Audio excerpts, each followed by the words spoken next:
English dialogue, asking and giving suggestion. I really want to go on vacation. But tickets for domestic flights are really expensive. What should I do, Jerry? Maybe you can go to somewhere not too far. There are actually several places near Jakarta that you can go for vacation, like Pulau Seribu. You only have to take a boat.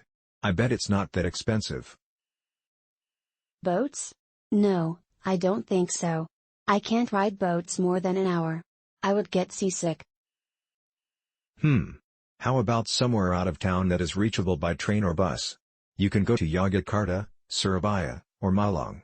There are many tourist attractions that you can visit there. I have visited all of that places before. I want to go somewhere new. Then I think you have to go abroad. You can go to Singapore, for example. I heard that international flight tickets are not as expensive as domestic flights. Maybe around $70 to $80? Now that sounds like a good idea. But how about the hotels? The flight tickets are cheaper, but hotels might be more expensive.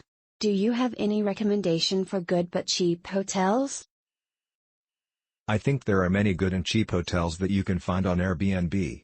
But, here is a tip, don't choose the one that is in the middle of the city, instead choose the one that's a little bit farther from the city. But then it would be hard to go to the tourist attraction, right? How should I get there then? You don't have to worry. You should just take the bus. The bus route covers all part of the city. And I suggest you to get a tourism pass. With that pass you can take the bus and MRT everywhere for free.